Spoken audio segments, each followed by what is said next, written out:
Good morning, students. How are you all? I hope you all are fit and fine and you are good with your health in your homes. And I know you all are studying, you all are practicing. I'm very happy to see your response and I'm very happy to clear your doubts even on my WhatsApp. When you ask for the doubts, I feel that you all are paying attention and you all are practicing. Very good. And I'm very happy with this practice. Okay, now we have started idioms and phrases yesterday. Idioms and phrases does not have any literal meaning. उनका same to same अगर आप हिंदी में translate करोगे तो mostly you will not get any conclusion with that. You have to understand and you have to make a trick with each and every idiom so that whenever you get that idiom in the exam, you can easily click that trick and you can solve the question. तो idioms and phrases segment में कल हमने 35 questions किए थे. Today I am continuing with that segment only. I will be starting with the sentence number 36. So let's start the idioms and phrases. So students, let's start with the new sentence today. And the sentence is, he put us in a real fix when he did not turn up to pick us up. Now what do you mean by did not turn up? Did not turn up matlab to come. Turn up matlab to come. Now he put us in a real fix. उसने हमें real fix में डाल दिया कब? जब when he did not turn up to pick us up. जब वो हमें लेने आया ही नहीं. When just imagine the condition, you are somewhere and someone has promised to pick you up, and when that person does not come to pick you up, then how you are feeling? In which condition you are? You are feeling awkward. You are in a mess, you are feeling very bad कि you are waiting for that person, you are starting on the road and there is nobody to pick you up. So how you are feeling? You are feeling very horrible. Now with that feeling, let's check out. Number one is feeling awkward, okay. Now bad mood, okay. Made us feel bad, तो bad mood और made us feel bad तो eliminate हो गए. Now feel awkward or difficult situation. Now यहाँ है put us. Pay attention boys, pay attention. अगर यहाँ put us नहीं होता तो हम feel awkward कर सकते थे. He feel awkward. लेकिन यहाँ put us है. Put us मतलब डाल देना, किसी condition में होना. तो जब यहाँ put us है, that means किसी condition की बात हो रही है. तो correct answer is difficult situation. तो in a real fix means difficult situation. Okay. Now he is out and out liar. Now out and out means liar मतलब झूठा. He is out and out liar means झूठा. Now out and out, what do you mean by out and out? Out का मतलब पूरा का पूरा. Now pay attention, out and out idiom is always used for a negative emphasis या negative qualities. Out and out idiom always emphasizes on a negative part of anything. For example, the project is out and out a disaster. That means पूरी की पूरी तरह वो disaster है. Out and out means पूरा, पूरा का पूरा, completely, पूरा का पूरा. Now check out the meaning. Surely no, consistently no, basically no, thoroughly. Thoroughly means completely, the whole, पूरा का पूरा. Totally. So out and out means completely, means thoroughly, means totally. Okay, and one more important thing to be remembered, out and out idiom is always used to emphasize the negative qualities of something. Okay. Now in the organized society of today, no individual or nation can plow a lonely furrow. Now what do you mean by furrow? Whenever someone is doing agricultural activities, आपने ये 8th 9th में agricultural activities वाले chapter में science में ज़रूर पढ़ा होगा. To have a furrow, मतलब वो furrow आप खेती करने के लिए जब you are doing starting phase of the agriculture, you have to dig a furrow. तो क्या आप वो अकेले कर सकते हैं? No. You need a pair of bull to do the furrow thing. तो आपको हल चाहिए उस चीज़ के लिए. आपको प्लो चाहिए उस चीज के लिए, हल चाहिए, आपको पेयर ऑफ बुलक कार्ट्स चाहिए उस चीज के लिए. अकेले नहीं कर सकते आप फरोइंग. तो you need a pair of bullock You need a plow to do the furrow. Now read the sentence. In the organized society of today, आजकल के टाइम में no individual or nation can plow a lonely furrow. कोई भी अकेले पूरा का पूरा काम नहीं कर सकता. तो lonely furrow means, lonely means alone. Now remain unaffected, no. Survive in isolation, no. Answer is do without the help of others. That means अकेले आप किसी के हेल्प के बिना अकेले नहीं कर सकते. You cannot do that task alone या lonely.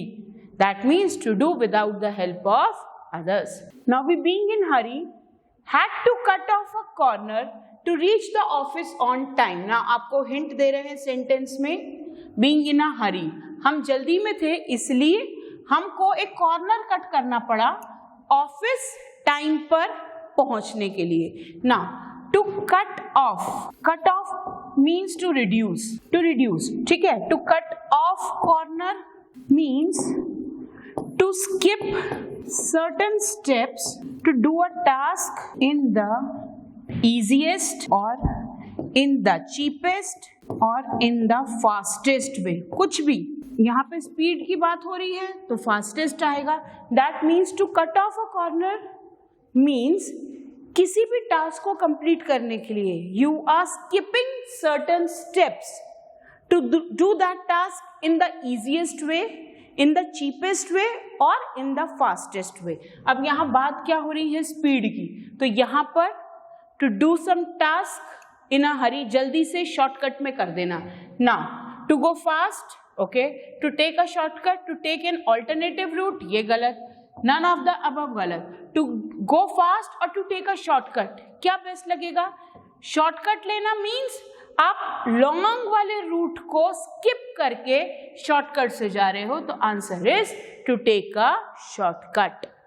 Now note down this. Now to nail one's colours to the most. Nail one's colours, अपनी ट्रू क्वालिटी मनवाना, अपने बेस्ट क्वालिटी मनवाना. दैट मीन्स हार नहीं मानना, हार नहीं मानना, जस्ट डिटरमाइंड होना. Our soldiers on LOC are nailing their colours to the most. That means वो हार नहीं मान रहे, वो सरेंडर नहीं करेंगे. ना to understand the fact, no. To mishandle something, no. To accept the proposal, no. Answer is to refuse to surrender. हार नहीं मानना, किसी भी चीज के सामने घुटने नहीं टेकने, जस्ट सरेंडर नहीं होना, गिव अप नहीं करना, क्विट नहीं करना. Answer is to nail one's colours to the most. Now in parliamentary democracy, the prime minister is at the head of national affairs. अब ये idiom मुझे बताने की जरूरत नहीं है, आपको खुद पता है इसका meaning. Check out the sentence, check out the idiom and check out the options and you will yourself analyze the meaning. Now check out parliamentary democracy में, for example in India we are having parliamentary democracy. Now जब भी democracy parliamentary होती है, who is the head of the nation? Head of the nation क्या है? Head of the nation PM. यहाँ पे भी वही लिखा है. See, the prime minister is at the head of national affairs. Means he will take the decision for the country. He will be taking the most important decision of the country. For example, अभी recently we faced lockdown due to coronavirus. Lockdown का decision किसने लिया? Our PM, our Prime Minister, and that decision has to be followed by everyone because he is the head of the democracy, head of the nation. Now, head of the nation या head of national affairs समझ में आया? Check out the option. In the main position, in the center, helm of a boat, center of attraction. क्या आएगा? In the main position. That means he is in the main position. He is the head of the position और main position पर हैं, head of the democracy हैं, इसलिए उनके सारे decision हमको मानने पड़ते हैं. Now after this we'll move forward to the next. So students, now the next sentence is the arrival of the mother-in-law in the family proved a rift in the lute. Rift in the lute. Now sentence का meaning समझो. Boys, as I always say, whenever you are getting a sentence, a hint is there for that particular question. Now sentence ये कह रहा है, mother in law के family में आने के कारण फैमिली में क्या शुरू हो गया? Rift in the lute. Now brought about disharmony, brought about a disciplined atmosphere, caused unnecessary worries या caused a pleasant atmosphere. चारों मिलते जुलते हैं, चारों सीन से कनेक्ट होते हुए हैं. But rift in the lute means brought about disharmony. Disharmony means unfriendly, unlikely. Harmony means everyone is agreeing to other person. Disharmony means not agreeing, disapproval. That means not peaceful. एक दूसरे के खिलाफ. तो disharmony. The correct answer is rift in the lute means brought about disharmony. Now check out this. To cut one short. To cut one short. Cut one short means किसी को आप बीच में रोक रहे हो, आप बीच में रोक रहे हो. When the teacher was giving lecture, the student cut her short. Cut her short means student interrupted her.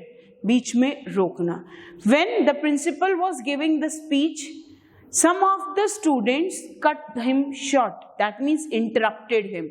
What can be the best answer? To interrupt one. To interrupt one. Now, in spite of the efforts of all peace-loving people. Now see, in spite of. हम अभी उस दिन sentence कर रहे थे. In spite of. In spite of means इसके बावजूद. The rule for in spite of is in spite will be used in the beginning of the sentence always. Now, in spite of the efforts of peace-loving people. Peace-loving people के बहुत सारे efforts करने के बावजूद. In spite of means इसके बावजूद. करने के बावजूद world peace is still a far cry. World peace, that means peace in the world, is still a far cry. Far cry means अभी हम उस गोल से बहुत दूर हैं. अभी हम उस एम से बहुत दूर हैं. We have to go along to achieve that goal. तो far cry means just a long way to go. Now long way to go means long way off. बहुत दूर है अभी. अभी बहुत काम करना है उसके लिए. We have to struggle a lot to achieve that aim. That means world peace. Far cry means a long way off. बहुत दूर जाना है. Okay. Now next. He was carried off his feet when he was declared to have won the prize. Now see the sentence easily समझ में आ रहा है. He was carried off his feet when he was declared to have won the prize.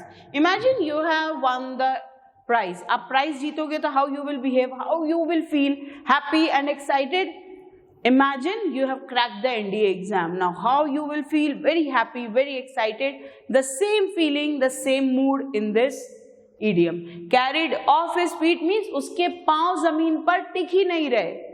He is just in the sky, flying in the sky with the happiness. Now what can be the answer? Became delirious? No. Dizzy means unconscious? No. Danced on his toes? No. Was wild with excitement. खुशी के मारे just पागल हो रहा है. Just flying here and there. उसके पाँव जमीन पे टिक ही नहीं रहे. Now what do you mean by wild here? जानवर बन गया है? No. That means he is not behaving normal. वो खुशी के मारे abnormal की तरह behave कर रहा है. पागलों की तरह खुश हो रहा है वो. So that means was wild with excitement. To be born with a silver spoon. We have done this. Born with a silver spoon. I gave you the example. Akash Ambani is born with a silver spoon. Why? Because he has been in the richest family of our country. That means someone to be born in a royal family, very rich family. उसके लिए हम use करते हैं born with a silver spoon. Now, to be born with a silver spoon in one's mouth. To be born in a rich home, to be born in a jeweler's home, no. अब jeweler silver spoon है तो jeweler home मत कराना कि चांदी की चम्मच है तो jeweler के घर पे हुआ होगा, no.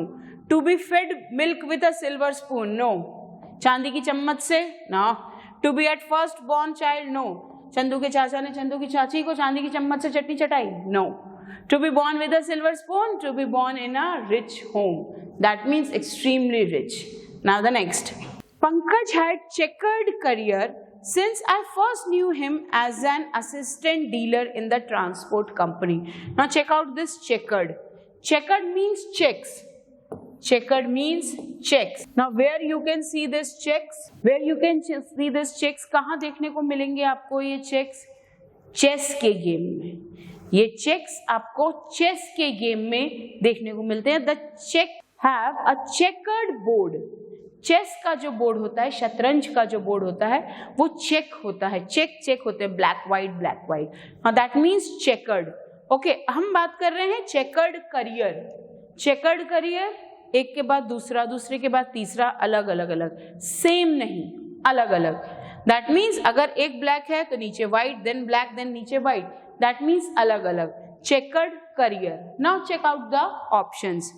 Indulge in odd jobs, a career which helped him make a lot of money, a variety of jobs and experience, and jobless. Now पढ़िए इसको, चारों ऑप्शंस को। या तो वो अलग अलग जॉब्स में बिजी है, ऑड है जो एक्सेप्टेबल नहीं है, a career which helped him making a lot of money, a variety of jobs and experience, jobless. Answer is variety of jobs and experiences. Checkered career means having a variety of jobs, अलग अलग, और उस अलग अलग job से उसको अलग अलग एक्सपीरियंस भी हुए हैं। तो chequered career means variety of jobs and experiences. So students, let's check out the next sentence. Read the next idiom to come round. Come round मतलब गोल गोल घूमना। कम राउंड मीन्स गोल गोल घूमना। तो जब मैं गोल गोल की बात कर रही हूँ, दैट मीन्स एक सर्कल कंप्लीट करना, एक सर्कल कंप्लीट करना। See the options to get well, wrong. To reach a roundabout, wrong.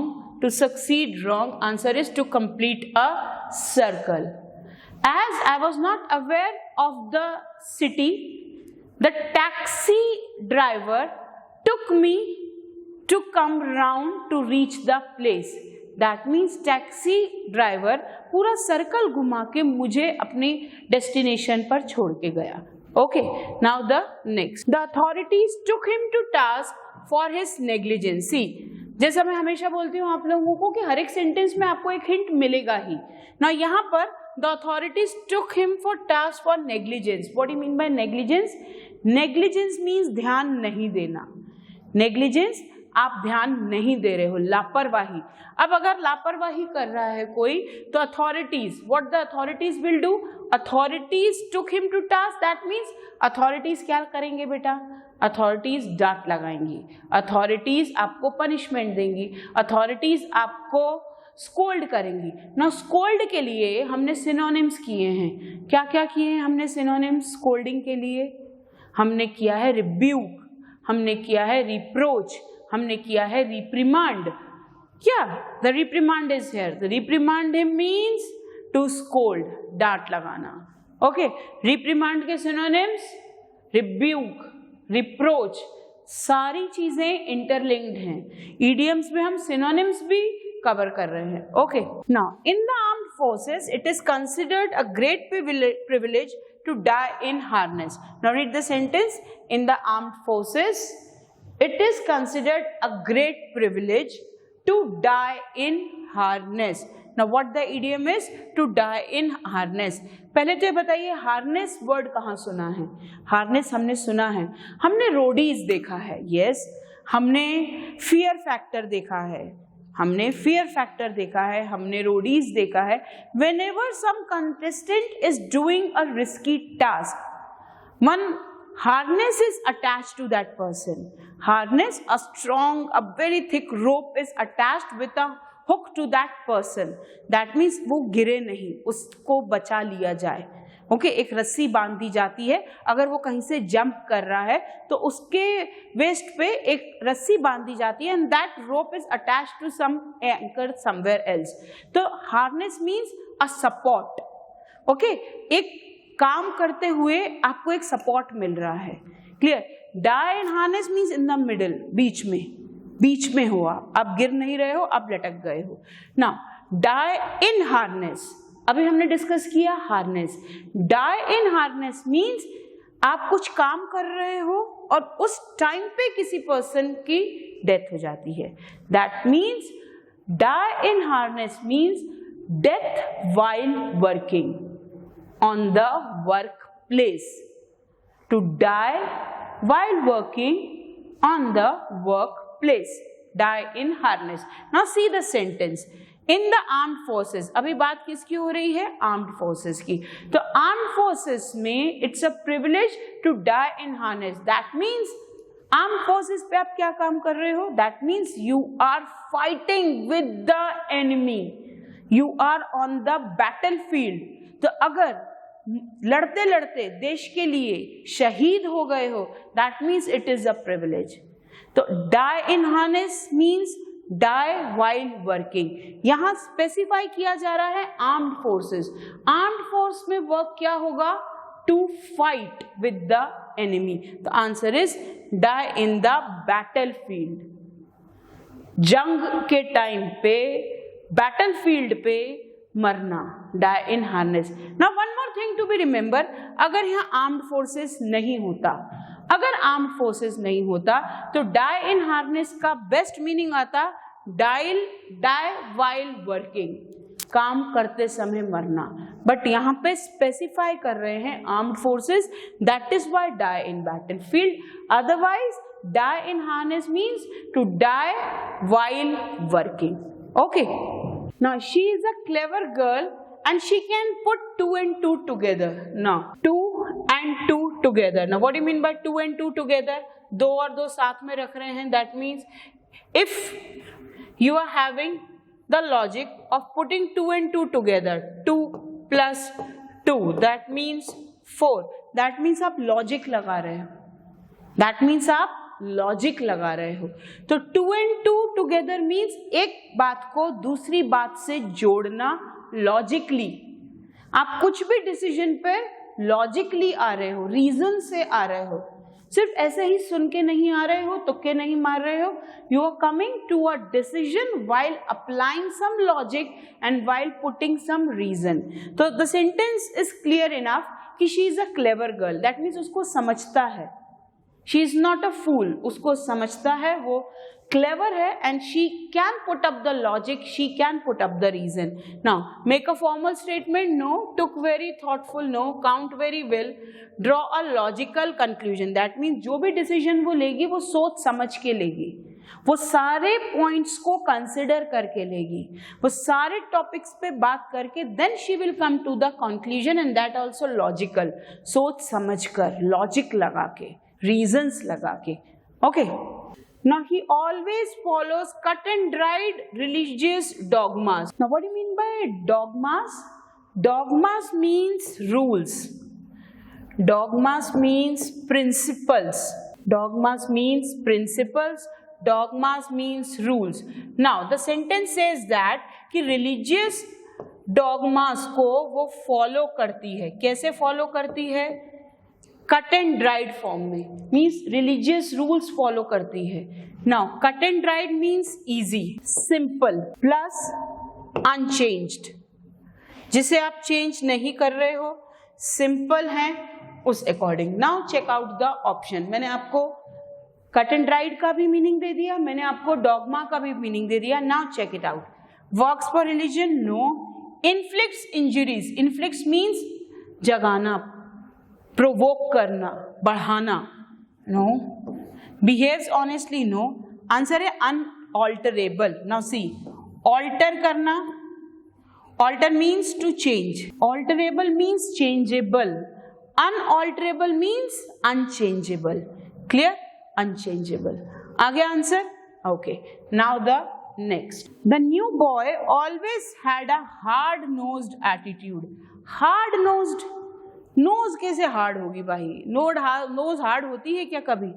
पर आपको हिंट दे रहे हैं एटीट्यूड. उसका एटीट्यूड कैसा है? हार्ड नोज्ड है, नक चढ़ा है, नाक चढ़ाता रहता है, नाक चढ़ाता रहता है, नक चढ़ा है मीन्स चिड़चिड़ा है. दैट मीन्स बहुत चिड़चिड़ा रहता है, बहुत नक चढ़ा है. Now see, inquisitive, no. Abusive and rude, no. Abusive means जो रॉन्ग लैंग्वेज यूज करता है. अब्यूसिव जो रॉन्ग लैंग्वेज यूज करता है. हम यहां बात कर रहे हैं एटीट्यूड की, तो अब्यूसिव नहीं. Now इनक्यूसिटिव means curious. इनक्यूसिटिव means curious, जो क्यूरियस है. तो क्या उसका एटीट्यूड क्यूरियस है?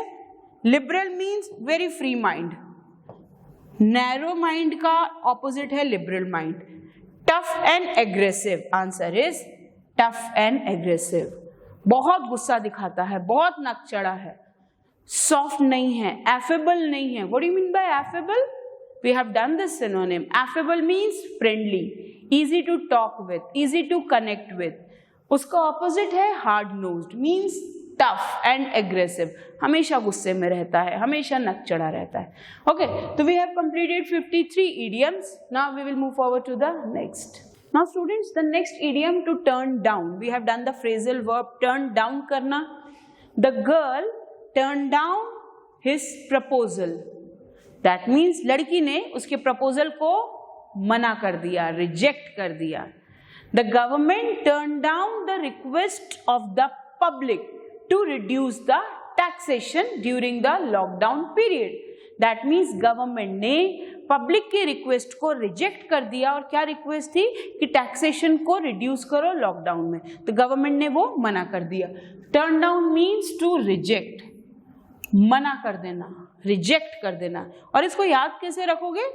She turn down his proposal, किसी ने मना किया आपके प्रपोजल को, तो बस उसका नाम लेके ही ये इडियम याद रखना। Now he is accused of sitting on the fence. Now what do you mean bye accused of? Accused of means उस पे इल्जाम लगा है। क्या इल्जाम लगा है? Sitting on the fence. Now sitting on the fence, fence कहाँ लगाई जाती है बेटा? फेंसिंग पता है आपको, बाउंड्री बना दी जाती है। तो बाउंड्री या fencing divides a place into two parts. That means आप अपने घर के आसपास बाउंड्री या फेंसिंग कर रहे हो, दैट मीन्स पूरी जगह से आपका घर उससे डिवाइड हो गया। फॉर दैट, अगर ये स्क्वायर पूरा प्लेन ग्राउंड है, इतनी जगह में फेंसिंग है, इतनी जगह में फेंसिंग है, तो this fencing is divided into two, 1 and 2। ये एक और ये दो, fencing is the division 3। Okay, now he is accused of sitting on the fence. अब कोई यहां बैठा है, फेंस पे बैठा है, दैट मीन्स दोनों के बीच में, इसके और इसके बीच में यहां कोई बैठा है, दोनों के बीच में। Now confuse, observing the scene, तो यहां बैठ के वो सीन देख रहा है? No. Resting on the fence, उसको फेंस ही मिला है आराम करने के लिए, रेस्ट करना, आराम।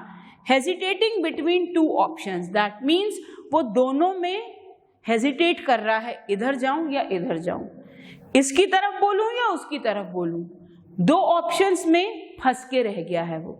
Okay, that is sitting on the fence. She thinks highly of you but I doubt whether you would be able to prove yourself to her expectations. Now ये आप लोग के लिए है। Is there anyone who is thinking highly of you?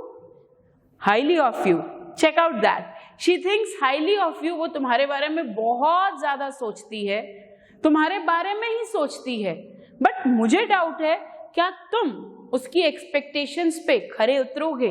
Now got the feel, got the scene, got the mood of the sentence? Check out the options. Has a good opinion about you?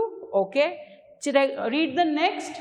wants to, now gives you great regard life, wants you to rise high in life, has a good opinion about you, thinks that you pretend to be what you are not। तो ये तो गलत हो गया। gives you great regard, no। wants you to rise high, no। answer is has a good opinion about you, वो तुम्हारे बारे में बहुत अच्छा सोचती है, बट मुझे डाउट है कि तुम उसकी एक्सपेक्टेशंस पे पूरे उतरोगे या नहीं। तो थिंक्स हाईली ऑफ यू, वो तुम्हारे बारे में बहुत अच्छा सोचती है। Okay, now the next. Now to read between the lines, we have done this, read between the lines. अब लाइन में जो लिखा है वो तो सब पढ़ रहे हैं ना। सी, आपको ये समझ में आ रहा है, आपको ये समझ में आ रहा है, जो लाइन में लिखा है वो तो सब पढ़ सकते हैं, लेकिन इसके बीच में कुछ लिखा है क्या? इसके बीच में कुछ लिखा है? नहीं। पर अगर आप जो नहीं दिख रहा वो भी समझ सको, दैट मीन्स आप हिडन चीज समझ रहे हो। जो दिख रहा है वो तो सभी समझ रहे हैं, लेकिन जो नहीं दिख रहा वो भी अगर आप समझ रहे हो, that means you are understanding what is not been shown to you. Check it out. To suspect, no, आप शक नहीं कर रहे. To read carefully, no. To understand the hidden meaning of the word, this is the correct. कि जो नहीं भी लिखा ना, आप वो समझ रहे हो. जो ये लिखा है इसके पीछे का रीजन समझ रहे हो. जो आपको दिख भी नहीं रहा, अब वो भी समझ रहे हो. आंसर है to understand the hidden meaning of the word. Now, the dispute regarding the granting of bonus, that means bonus मिलने वाला था workers को, came to a head this week. Head पे आ जाना ना, कोई चीज सिर के ऊपर चली जाना. Now, as you all are at home nowadays, so sometimes you must be busy in playing. Sometimes क्या, mostly you all are busy in playing PUBG, तो stop playing PUBG from today only. तो जब आप बहुत ज़्यादा mobile पे पढ़ाई करने के बजाय यू आर प्लेइंग PUBG, तो व्हाट योर पेरेंट्स से, अब तो पानी सिर के ऊपर चढ़ा गया है. That means now the problem is at the peak. See, head, on to the head, see, came to a head, सिर तक पहुंच जाना. दैट मीन्स बहुत हाई लेवल पे आ जाना. दैट मीन्स पीक पर आ जाना. Now see, reach the crisis, settled amicably. Now what is this means? Amicably, friendly. हमने वर्ड किया है amicable, friendly. तो अभी settle तो हुआ ही नहीं है, तो friendly कैसे? Took a turn for the better. Okay. Resulted in senseless violence. No. Reached a crisis means reached a height. Problem बहुत बड़ी हो गई. अब प्रॉब्लम बहुत हाइक पे चली गई है, प्रॉब्लम बहुत पीक पे चली गई है. Now burn one's fingers. Now burn one fingers, खाना बना रहा है और आपने अपनी हाथ जला लिए. That means जानबूझ के तो नहीं जलाए, कुछ काम करते समय एक्सीडेंटली जल गए. तो burn your own fingers means accident में आपने खुद ही नुकसान कर लिया. कुछ काम करते समय आपने खुद का नुकसान कर लिया. Now see, to get injured in an accident, to suffer from meddling in something. Now read the next. To pay a heavy price to get a burn injury on the hands. No. To pay a heavy price. No. To suffer from meddling in something. Meddling करना, बीच में आना. आप दो लोगों की लड़ाई कम करा रहे हो, उस बीच में आप खुद का नुकसान कर बैठे. तो that means to burn one's fingers. Now, when I went to patch up, to do the patch up between my two friends, I burned my own fingers. That means मैंने खुद का नुकसान कर लिया. That means अगर आप किसी के बीच में पड़ रहे हो और उस बीच में आपका खुद का नुकसान हो रहा है, to burn one's fingers. Okay. Now you cannot have your cake and eat it too. अब केक भी चाहिए और खाना भी है, तो केक आया है तो खाना तो पड़ेगा ही. Now that means you want anything in the whole thing. दोनों तरफ से फायदा चाहिए, पूरी तरह से फायदा चाहिए. हमको पूरा का पूरा केक भी चाहिए और पूरा का पूरा खाना भी है. दैट मीन्स दोनों तरफ से फायदा चाहिए आपको, दोनों तरफ से. तो answer is have it both ways. दोनों तरफ से फायदा. To have your cake and eat it too. Okay. Now in life we have to take the rough with the smooth. Now see antonyms: rough, smooth.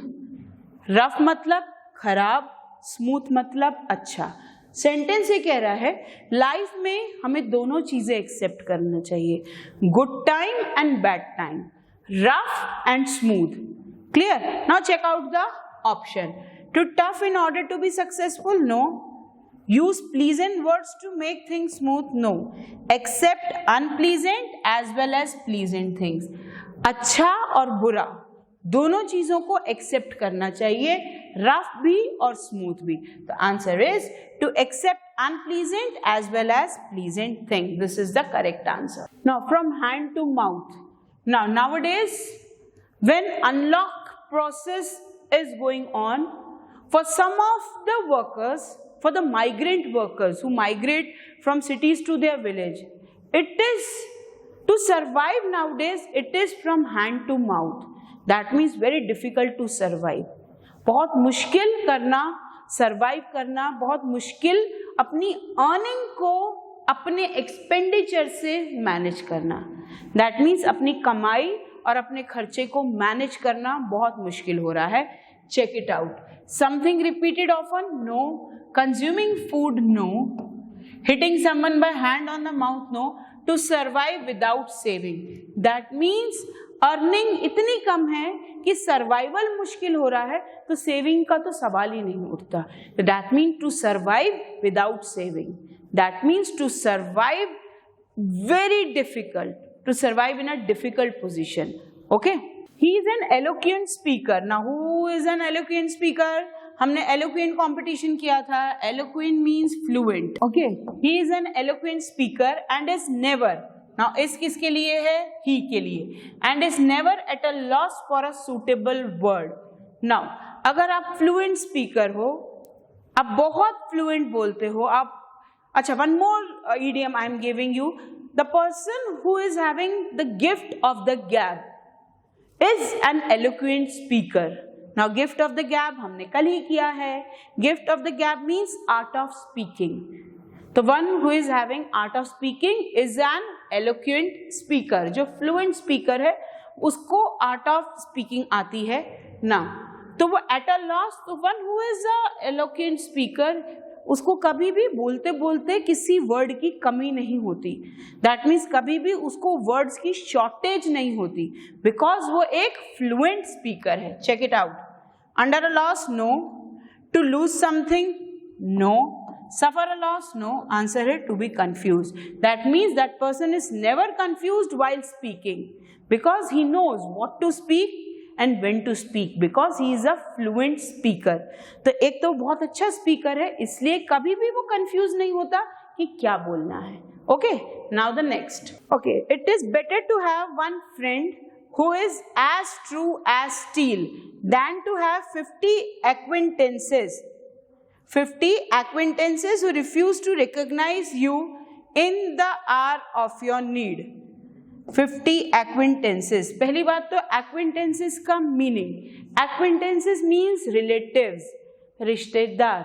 Sentence ये कह रहा है 50 रिश्तेदारों से बेटर एक दोस्त होना चाहिए, जो कैसा होना चाहिए? as true as steel. as true as steel means आप स्टील के बर्तन को ऊपर से नीचे फेंक दो, किसी को उससे मार लो, स्टील के बर्तन को कुछ नहीं होने वाला, उसमें ना क्रैक आएगा, ना ही वो बेंड होगा, ना ही वो टूटेगा. दैट मीन्स फौलाद की तरह स्ट्रॉन्ग है. तो 50 एक्विंटेंसेस के बजाय, 50 रिश्तेदारों के बजाय एक ऐसा सॉलिड फ्रेंड होना चाहिए जो आपको hour of need. Now see one more idiom here. Hour of need means आपके मुश्किल के टाइम में, आपकी जरूरत के टाइम में आपके काम आए. तो कैसा फ्रेंड होना चाहिए? As true as steel. That means आपको पता है कुछ भी मुश्किल आ जाए, that person is the best support. मुश्किल के टाइम पे एक दोस्त जरूरी है, और वो दोस्त कैसा? As true as steel. Now check out the options. Is strong, is physically and mentally fit. Now ये तो गलत होगा. Strong, physically, mental fit. Now the option is not visible here, but the option is very loyal and dependable. तो as true as steel means very loyal and dependable. इसको ऐसा लिख लेना, because the option there is not visible enough. तो loyal and dependable, the D option is the right answer. Loyal and dependable. Now to wash dirty linen in public. Dirty linen. Now linen means a type of fabric. कपड़े की एक quality, जैसे silk, cotton. Nowadays linen is in trend. Linen fabric trend में है. Now just imagine, will you wash your dirty clothes in public? No. हम कभी भी अपने डर्टी क्लोथ्स पब्लिक में ओपन में तो नहीं धोंगे. नो. तो to wash your linen in public means आप किसी के सामने अपनी पर्सनल बातें लड़ाई में डिस्कस कर रहे हो. That means you are commenting on others personally. आप सबके सामने लड़ रहे हो, and that also attacking on personal front. That means personal front पे आप अटैक कर रहे हो, किसी पे पर्सनली कमेंट कर रहे हो, वो गलत है. तो to wash dirty linen in public means to quarrel openly. Openly आप लड़ाई झगड़े कर रहे हो और उनके सीक्रेट्स डिस्क्लोज कर रहे हो सबके सामने, तो वो गलत है. Okay. Now the boy had a hair breadth escape from a street accident. Now see, breadth मतलब width. कितनी width है? hair जितनी बिल्कुल बारीक सी. तो the boy had a hair breadth escape. escape मतलब बचना. किस चीज से बचना? एक्सीडेंट से. तो सेंटेंस से कह रहा है वो लड़का उस एक्सीडेंट से बाल बाल बचा. बाल बाल बचा मीन्स बहुत बहुत थोड़े से बचा. क्या बाल की कोई विड्थ होगी? हेयर की कोई चौड़ाई होगी? नो, बहुत बारीक, बहुत कम डिस्टेंस से. Now see, lucky no, easy no, answer is narrow. बहुत बारीकी से बचा, बाल बाल बचा, बहुत कम डिस्टेंस से बचा. Now Sunil, though his skill would match up to Keshav's bulk, but in the fight he was beaten neck and crop. Neck and crop. Now Sunil Keshav के बराबर का तो है. बल्क मीन्स उसकी बॉडी, उसके वेट जितनी सुनील की बॉडी है, सुनील उसको पूरा टक्कर दे सकता है. बट इन द फाइट, लड़ाई में, ही was beaten neck and crop. Keshav ने सुनील की बुरी तरीके से पिटाई कर ली. गर्दन, नाक सब तोड़ दिया. नेक एंड क्रॉप, गर्दन, सिर सब तोड़ के रख दिया लड़ाई में. तो answer is softly no. Swiftly means smoothly, profoundly means deeply. देखो सारे वर्ड के मतलब आना चाहिए, कहीं भी यूज होते हैं. स्विफ्टली का मतलब स्मूथली, सॉफ्ट मतलब बहुत नरम. आंसर इज कंप्लीट मतलब पूरी तरीके से उसको तोड़ के रख दिया. Now to beat about the bush, we have done this idiom. To beat about the bush means गोल गोल बातें घुमाना, गोल गोल बातें घुमाना और कुछ नहीं बोलना, मेन पॉइंट पे नहीं आना, फालतू की बातें करना. I give you the example. When the principal asked the student for his late coming, तो he just started beating up the bush. That means वो बहाने बनाने लग गया, गोल गोल बातें करने लग गया और मेन पॉइंट पे नहीं आया. To beat about the bush means not to come to the point. Vigorous search of the culprit? No. Easily achieved success? No. Working hard to achieve the goal? No. Not to come to the point and just talking useless. गोल गोल बहाने बनाना, फालतू की बातें करना और main point पे नहीं आना. Now he came to meet me when I was in dumps. अब इसको दो तीन तरीके से लिखते हैं बेटा. एक लिखते हैं डाउन इन द डम्प्स, एक लिखते हैं डाउन इन द माउथ. तीनों का मीनिंग सेम ही है. Down in the mouth, down in the dumps, in the dumps, all the three idioms mean the same, means sad, depressed, in a bad mood. Sad, depressed, in a bad mood. Okay, now कुछ meaning जा रहा है. in high spirits होता है happy, बहुत खुश. Okay, too busy wrong, high spirits wrong. engaged in official work no, answer is low spirits. low spirits means sad, low spirits means mood खराब है, depressed. Okay, now through thick and thin. through thick जैसे हमने अभी किया, rough and smooth, thick and thin, अच्छा और बुरा. तो my friend is with me through thick and thin. That means मेरी friend हमेशा मेरे अच्छे और बुरे में मेरे साथ रही है. To thick and thin, to rough and smooth means दोनों का मीनिंग एक ही है.